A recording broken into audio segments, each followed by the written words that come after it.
नमस्कार, आर्यवत टाइम्स में आपका स्वागत है, जहां आप जानेंगे बिहार की 13 अगस्त की 7 बजे तक की सभी ताजा बड़ी खबरों के बारे में। उससे पहले एक नजर सुर्खियों की ओर। प्रियंका गांधी की टी शर्ट पर भड़की मीता देवी।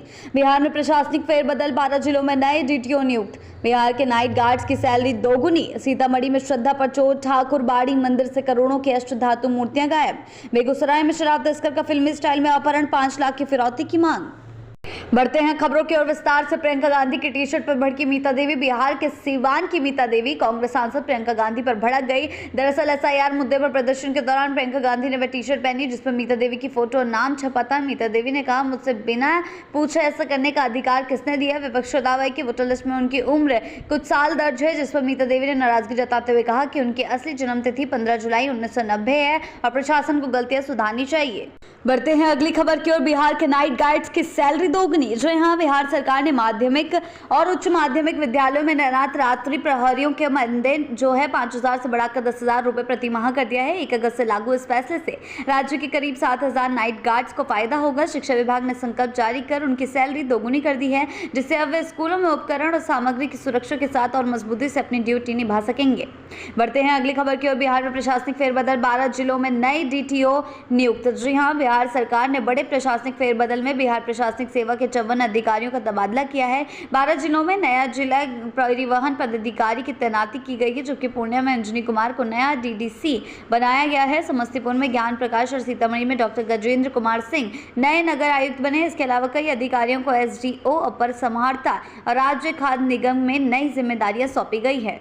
बढ़ते हैं अगली खबर की ओर। सीतामढ़ी में श्रद्धा पर चोट, ठाकुर बाड़ी मंदिर से करोड़ों की अष्ट धातु मूर्तियां गायब। जी हां, सीतामढ़ी के बेला थाना क्षेत्र के गोरहारी गांव स्थित 250 साल पुराने ठाकुर बाड़ी मंदिर से अज्ञात चोरों ने अष्ट धातु की 5 दुर्लभ मूर्तियां चुरा ली हैं, जिनकी कीमत करोड़ों में बताई जा रही है। चोरी ऐसी मूर्तियों में माता सीता, भगवान लक्ष्मण, राधा जी, कृष्ण जी और लड्डू गोपाल जी शामिल है। चोर भगवान राम का मुकुट तो ले गए, लेकिन उनकी मूर्ति को छोड़ दिए। बढ़ते हैं अगली खबर की ओर। बेगूसराय में शराब तस्कर का फिल्मी स्टाइल में अपहरण, 5 लाख की फिरौती की मांग। जी हां, बेगूसराय में सोमवार की शाम 4 पहिया वाहन सवार हथियारबंद बदमाशों ने शराब तस्कर भोला महतो का सरेआम अपहरण कर लिया। घटना वीर कुंवर सिंह चौक के पास हुई, जब भोला सब्जी लेने निकला था। अपहरणकर्ताओं ने उसके रिश्तेदार गुड्डू के मोबाइल पर कॉल कर 5 लाख रुपए की फिरौती मांगी और धमकी दी, पैसा नहीं दिया तो हत्या कर शव फेंक देंगे। बढ़ते हैं अगली खबर की ओर। तेजस्वी का क्राइम बुलेटिन, अपराध गिनाकर नीतीश सरकार पर वार। जी हां, बिहार की कानून व्यवस्था पर नेता प्रतिपक्ष तेजस्वी यादव ने एक बार फिर नीतीश सरकार को घेरा है। एक्स पर क्राइम बुलेटिन जारी करते हुए उन्होंने हाल की हत्याओं, अपहरण और अन्य आपराधिक घटनाओं का जिक्र किया है। डिप्टी सीएम सम्राट चौधरी और विजय सिन्हा पर तंज कसते हुए लिखा, अपराधियों ने एनडीए सरकार पर विजय प्राप्त कर सम्राट बन गए हैं। तेजस्वी ने कहा कि अपराधियों का आतंक बढ़ता जा रहा है और सरकार बिहार वासियों के लिए आफत बन चुकी है। बढ़ते हैं अगली खबर की ओर। वोटर लिस्ट रिवीजन पर सुप्रीम कोर्ट की मोहर, आधार राशन कार्ड मान्य नहीं। जी हां, बिहार में चल रहे voter list special intensive revision पर सुप्रीम कोर्ट ने आधार और राशन कार्ड को दस्तावेज के रूप में न मानने के चुनाव आयोग के फैसले को सही ठहराया है। याचिकाकर्ताओं ने 65 लाख नाम हटाए जाने और प्रक्रिया को अवैध बताते हुए आपत्ति दर्ज कराई है। चुनाव आयोग ने इसे शुद्धिकरण बताया और खामियों पर आपत्तियों पर आमंत्रित की।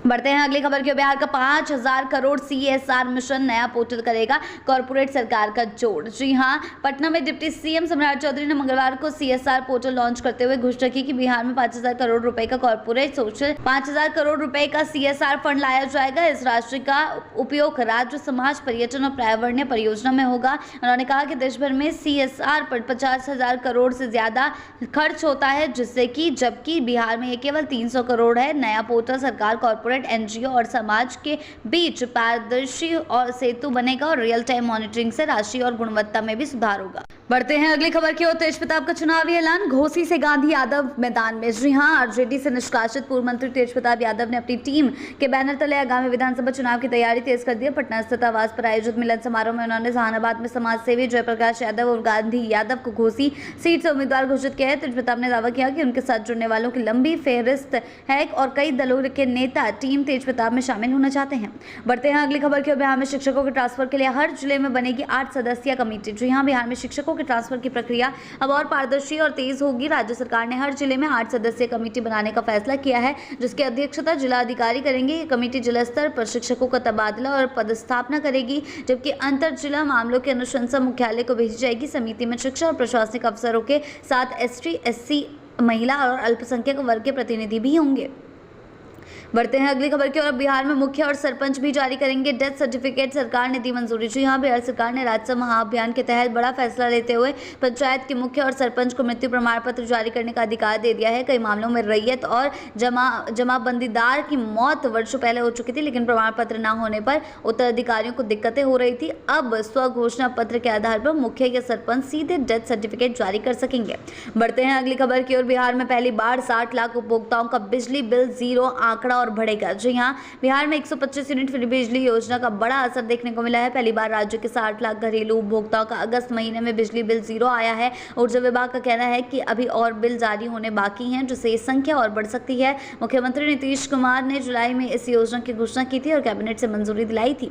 बढ़ते हैं अगली खबर की ओर। बिहार में भ्रष्टाचार पर करारी चोट, 7 महीने में निगरानी ब्यूरो की 50वीं बड़ी कार्रवाई। जी हां, पटना में निगरानी अन्वेषण ब्यूरो ने औरंगाबाद के ओबरा अंचल में तैनात राजस्व कर्मी प्रमोद कुमार को 20,000 रुपए की रिश्वत लेते रंगे हाथों गिरफ्तार किया है। उदय कुमार की शिकायत पर डीएसपी विकास कुमार श्रीवास्तव के नेतृत्व में छापेमारी कर यह कार्रवाई की गई है। ये 7 महीने 12 दिन में निगरानी ब्यूरो का 50वां ट्रैप है, जिससे अब तक 19.02 लाख रुपए बरामद हुए हैं। विभाग के मुताबिक औसतन हर 4 दिन में एक ट्रैप किया गया। बढ़ते हैं अगली खबर की ओर। मृत्यु प्रमाण पत्र पर अब मुखिया सरपंच की मोहर, नामांतरण और बंटवारा होगा आसान। जी हां, बिहार में उत्तराधिकारी और बंटवारे से जुड़े मामलों के निपटारे में अब तेजी आएगी। राजस्व एवं भूमि सुधार विभाग ने मृत्यु प्रमाण पत्र की प्रक्रिया को सरल बना दिया है। मुखिया या सरपंच के हस्ताक्षर से जारी मृत्यु प्रमाण पत्र भी मान्य होगा। 16 अगस्त से शुरू होकर 20 सितंबर तक चलने वाले राजस्व महाअभियान के तहत यह व्यवस्था लागू होगी। विभाग का मानना है कि इससे पुराने लंबित नामांतरण मामलों में तेजी आएगी। बढ़ते हैं आखिरी खबर की ओर। NH 333 की बदहाल सड़क पर भड़की विधायक श्रेयसी सिंह, अधिकारियों को फोन पर लगाई फटकार। जी हां, जमुई में NH 333 की जर्जर हालत पर बीजेपी विधायक श्रेयसी सिंह ने कड़ा रुख अपनाया। मंगलवार को निरीक्षण के दौरान नगर थाना चौक के पास बड़े बड़े गड्ढे देखकर उन्होंने मौके पर ही NH की रीजनल ऑफिसर्स को फोन कर फटकार लगाई है। मरम्मत में देरी और फाइल पेंडिंग रहने पर नाराजगी जताते हुए उन्होंने अधिकारियों से धरातल पर आकर काम की वास्तविक स्थिति को नसीहत दी है। स्थानीय लोगों ने दुर्घटनाओं की शिकायत की, जिस पर विधायक ने गुणवत्तापूर्ण और त्वरित मरम्मत का आश्वासन दिया। बिहार की ऐसी ताजा बड़ी खबरों के लिए जुड़े रहें आर्यावर्त टाइम्स के साथ ही चैनल को सब्सक्राइब करना ना भूलें और हमारी फेसबुक और वेबसाइट के साथ भी जरूर जुड़ें।